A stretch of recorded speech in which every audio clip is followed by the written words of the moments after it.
అందరికీ నమస్కారం అండి. ఓం సాయిరామ్. ఎలా ఉన్నారండి? అందరూ బాగుండాలని కోరుకుంటున్నాను. ఓ చిన్నారి చిట్టి తల్లి తన కుటుంబం పేదరికం వల్ల తల్లిదండ్రులు చదివించలేకపోతున్నారు. అలాంటి సమయంలో సాయిబాబా ఆ చిన్నారి తల్లికి అందించిన సహాయాన్ని ఈ కథలో తెలుసుకుందాం ఫ్రెండ్స్. కథలోకి వెళ్లే ముందు చిన్న రిక్వెస్ట్ అండి, కొత్తగా ఎవరైనా ఛానల్ చూస్తున్నట్టయితే మీకు కనుక ఈ వీడియో నచ్చితే ఒక లైక్ వేయండి, మీ మిత్రులకు ఈ వీడియో షేర్ చేయండి, ఛానల్ ని తప్పకుండా సబ్స్క్రైబ్ చేసుకోండి, అలాగే మరవకుండా బెల్ బటన్ నొక్కి పెట్టండి ఫ్రెండ్స్. ఇక కథలోనికి వెళితే రాళ్లపాలెం అనే గ్రామంలో మురళి కావ్య అనే దంపతులు ఉన్నారు. వారికి ఏకైక సంతానం ఒక కుమార్తె, తన పేరు మీనా. ఆ చిన్నారి తల్లి ఆడుతూ పాడుతూ ఎంతో ముద్దుగా అలా తిరుగాడుతూ చిలాకీగా ఉండేదండి. మురళి భార్య సర్కస్ చేస్తూ ఊరూరా తన జీవనం కొనసాగించేవారు. కాస్త పాప పెద్దదవుతూ ఉంటే పాపను కూడా తీసుకెళ్లేవారు.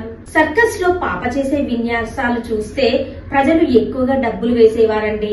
దానితో మురళి తన బిడ్డను కూడా సర్కస్ కు విన్యాసాలు చేయడానికి తీసుకెళ్లేవాడు. అలా రోజులు గడుస్తూ ఉన్నాయి. ఆ చిన్నారి పాపకు చదువుకోవాలని ఉంది. అప్పుడు మురళి భార్య కావ్య అంటుంది, ఏమండి, మన అమ్మాయికి చదువుకోవాలని ఉంది, స్కూల్కి వెళ్తా అని అంటుందండి. మన పాపని సర్కస్ కి తీసుకెళ్లొద్దండి. మనమే ఎంత పని చేసినా మనకి పొట్ట గడవడం లేదు. మన పాప చక్కగా చదువుకొని మనకంటే మంచిగా బ్రతకాలండి. మన అమ్మాయిని స్కూల్ కు పంపిద్దామండి అంటుంది మురళి భార్య కావ్య. దానితో మురళి అంటాడు, నువ్వు నేను చేస్తే సర్కస్ కు ఎవరొస్తారు? ఎవ్వరు రారు. మన పాప చేస్తుంది కాబట్టే ఆ మాత్రం డబ్బులు వస్తున్నాయి.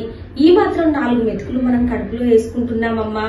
మన అమ్మాయిని సర్కస్ కి తీసుకెళ్లాల్సిందే అంటాడు.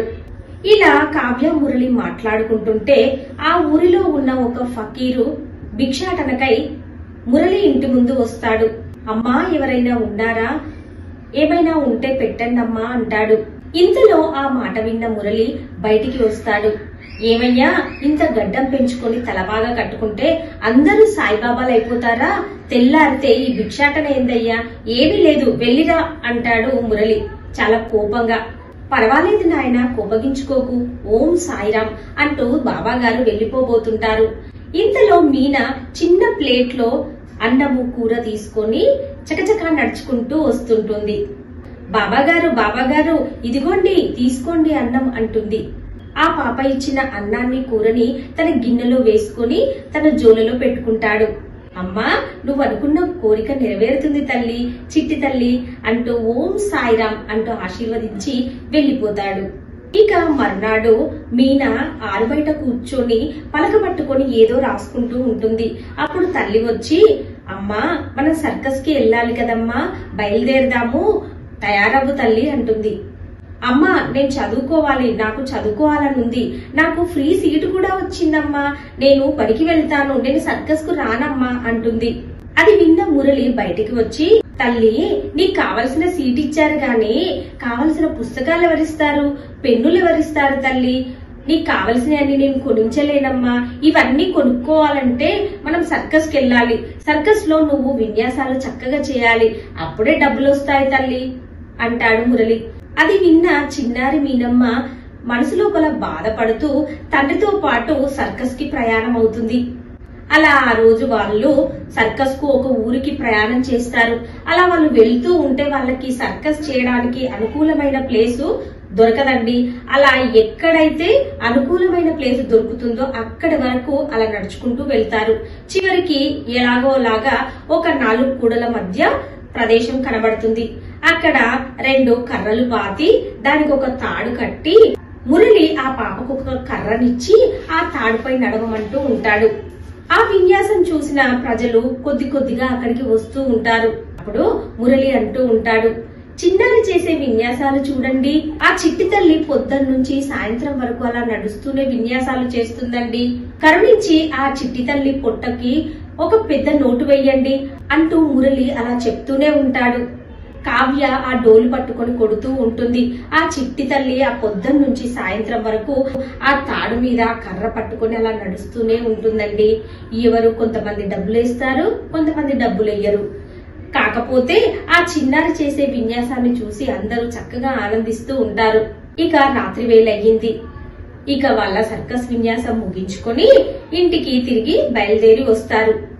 ఇంటికి వచ్చాక కావ్యకు వంట చేసుకునే ఓపిక కూడా ఉండదు. అయినా సరే భోజనం చేయాలి కదండి.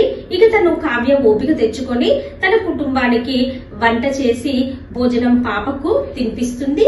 ఇంకా తన భర్తకు పెట్టి తాను కూడా భోజనం చేసి ఇక ఆ నైట్ పడుకుంటారండి. తెల్లవారుతుంది. తెల్లవారాక మళ్ళీ మీనమ్మకి చదువుకోవాలన్న ధ్యాస పడుతుంది. మనసులో చాలా బాధగా ఉంది. అందుకని ఆ చిన్నారి తల్లి అలా నడుచుకుంటూ వెళ్లి ఒక చెట్టు కింద కూర్చొని ఏడుస్తూ ఉంటుంది. అంతలో బాబా గారు అటువైపు నుండే నడుచుకుంటూ వస్తాడు. ఏంటి తల్లి, ఎందుకు ఏడుస్తున్నావురా అని అడుగుతాడు బాబా. బాబా గారు, నాకు చదువుకోవాలని ఉంది, కానీ మా నాన్నగారు పుస్తకాలు పెన్నులు కొనించే స్తోమత లేక నన్ను బడికి పంపించట్లేదు అంటూ ఆ పాప చాలా ఏడుస్తూ ఉంటుంది. అది విన్న బాబా గారు, చిట్టి తల్లి, నువ్వు నా కడుపు నింపావురా, నువ్వు ఏడిస్తే నేను ఊరుకుంటానా? నువ్వు ఎవ్వరికీ చెప్పకు, నీకు పుస్తకాలు పెన్నులు నేను కొనిస్తా అంటూ బాబా అలా కొన్ని మంత్రాలు చదువుతూ కొన్ని పుస్తకాలు పెన్నులు అక్కడ సృష్టిస్తాడు. అవి చూసిన చిట్టి తల్లి చాలా సంతోషపడుతుంది.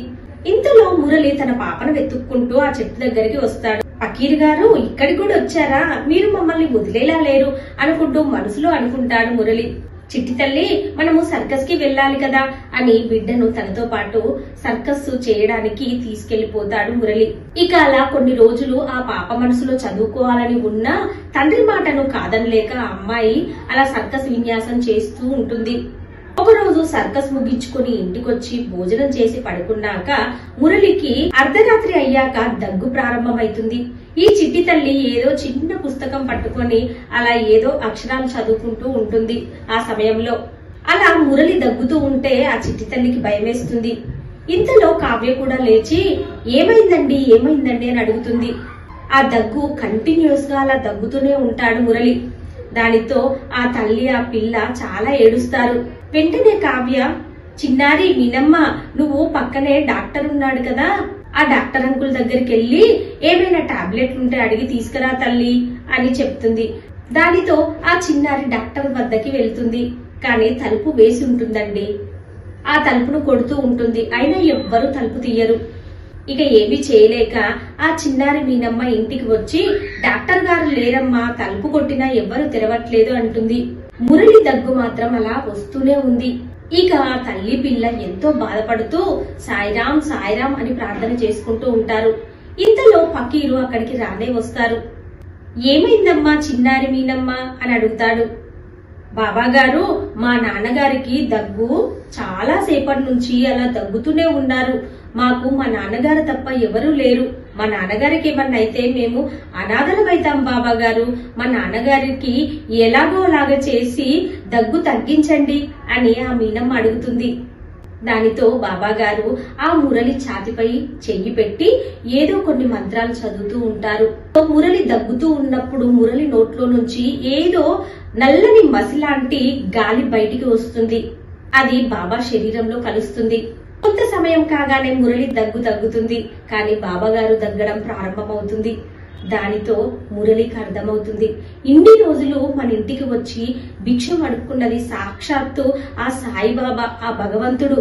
నేను గుర్తించలేకపోయాను తండ్రి అంటూ బాబాకి దండం పెట్టుకుంటారు ఆ కుటుంబం అంతా.